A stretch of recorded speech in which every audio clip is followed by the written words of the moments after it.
I have an Don't Overthink It baseball card for you guys today. It is Monday, August the 19th, 2024, and I've got three best bets on the way. Let's get into it. What's up, guys? It's your boy Noble Living back with another DYF Bets video where I'm breaking down my favorite picks and plays of the day as we're just trying to get to the bag together and make some money. Over the weekend, we had kind of like an up and down weekend, really kind of break even weekend. Okay, no, we finished down, but Saturday was break even. So Friday was rough, 0-3. WNBA, we've just been getting cooked since the Olympic break.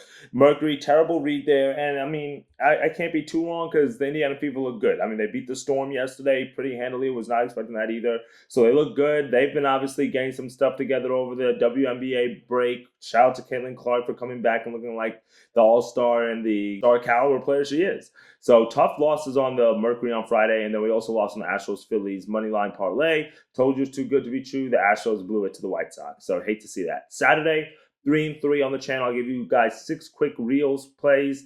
3-3. I'm not going to go through all of those real quick, but we did cash in on the Mets running line at plus Chicky. You love to see that. Mets Padres money line parlay, cash in at plus Chicky as well. Those are some of the wins I was really proud of on Saturday, so get some really good value on those. So on the month, we're a little bit under 500. 5 games under, 16-21 right now on the channel for the month of August. So we do have a little bit of time, but guess what? This is the last weekend without college football. College football comes on this weekend, so excited for that. I don't like to go too heavy on the first week because it's like those week 0 games, but at least we'll have some action, so that means that we can have the ability to play. And then I might dive into WNBA tomorrow as well. So if you guys have been enjoying the channel, if you guys have been liking some of the picks and plays, make sure you guys are smashing that subscribe button, and let's get into these winners for today. 3 quick winners on this MLB play, and the beautiful part is it doesn't matter when you watch this video. Guess what? You're going to have a chance to take them because they're also late night plays. So let's look at these picks for today. For our first best bet of the day, let us go to Kansas City, Missouri, and we are going to go take a look at the Royals as they have the Los Angeles Angels coming into town. And I really like the Royals in this matchup, so straight up, we're going to go with them on the run line, -1.5, -105 odds. Now, if you have looked at this game, it's pretty expensive, -185 on certain books, -200 on certain books. Even the run line, I'm expecting to go up from higher than -105. I really like the Royals in this matchup. 8-10 start we have here because Seth Lugo, even though he has been gotten banged up a little bit recently, it's still been a solid year for him, okay? 3.04 on the year. That's top 10 in the American League with a 13-7 record, which is tied for the 3rd most wins. So he's been really solid this year for the Royals, and he did have bad starts against the Twins and the Red Sox, where he gave up a combined 11 runs over those 2 starts, and that was only in 9 innings. But that's the Twins, that's the Red Sox. That's not the Los Angeles Angels. The Los Angeles Angels, they're nowhere near as good of a dynamic of a lineup as either of those teams. The bottom 10 right now in the majors in isolated power and strikeout rate against right-handed pitching. And then they're sending Carson Fulmer to the mound, and he's just not a guy who's been just that impressive to us this year. He's kind of a middle reliever. He's kind of does stuff off the bullpen. He's starting a few games, but overall the ERA is not the best. His last start against the Jays, which is nowhere near as good of a lineup as the Royals. 3 innings, 5 earned runs given up, and 2 home runs. His start before that against the Yankees, 2 earned runs given up. I'm just going to back the Royals here. They're a much stronger offense. I mean, this is a team that has a lot of power there. Bobby Witt playing great baseball right now. Salvador is playing great baseball right now. They just have a lot of different weapons. And Seth Lugo, well, a little bit of regression was due in his game, but I do expect this is a good bounce back start for him after 2 rough starts. And he's also been a very solid pitcher for the Royals at home this year with a 3.08 ERA. I'm expecting them to win this game pretty handily. Give me the Royals on the run line at almost plus money as our first pick of the day.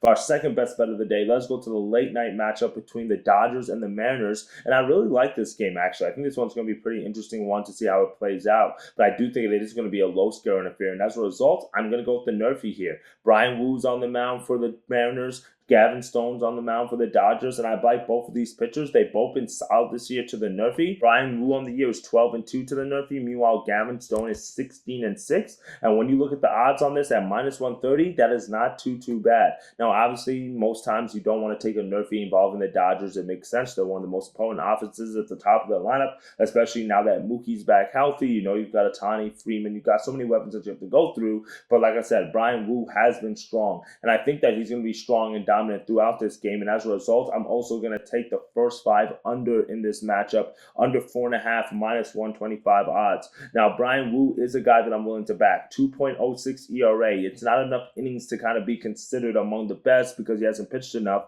But overall, he has been strong. Last start against the Tigers, 7 innings, 4 hits, no runs given up. He also faced the Phillies team earlier this year where he went 7 innings, 5 hits, and no runs and 6 strikeouts, and that was earlier this month. So we've seen him face really, really good lineups, and he's been really solid and strong against them. Now, obviously, this Dodgers lineup is one of the best that he's going to be facing, but you know what? I think that he has what it takes to be able to pitch a quality game. And again, Mariners are a team that we're going to keep highlighting over the next few weeks. Why? Because they're in a very competitive AL West race. They're second right now in the standings, only 4 games back behind the Houston Astros. But after the last recent losses by them, they find themselves in a position where every game matters. But Los Angeles, the Dodgers can't take their foot off of the pedal either. They're only 3 games ahead of San Diego and 4 games ahead of the Arizona Diamondbacks in the NL West. So a lot to play for both of these teams. So when that happens, pitching normally tends to step it up a little bit faster than hitting tends to step it up. And that's why I like Gavin Stone in this matchup. 3.63 ERA, which is solid. And he's coming off a start on the road against the Brewers where he was able to go 5 innings, only 1 run given up, which was a mistake pitch home run.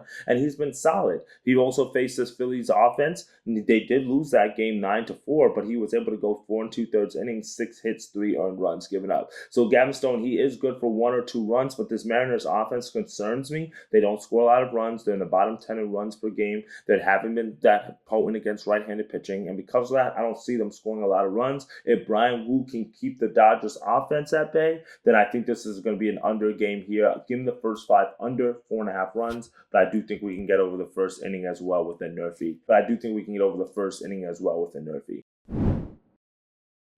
Well, that's it for me today, my friends. 3 best bets, 3 quick winners that I've given you guys on this Monday card here in the MLB. Give me the Royals on the run line, minus 105 odds. I really like the value on that. I would play that up to like minus 115. After that, maybe you look for it to grab it live or Seth Lugo to grab the win instead of taking them on the run line. I'm going to go with the Mariners, Dodgers, NRFI, but I'm also going to go with the first 5 under 4.5 runs. And those are the 3 picks I like the most today. Now, for player props, I'm going to be taking out the day for your prize pick entries, your underdog picks entries, your daily fantasy sports.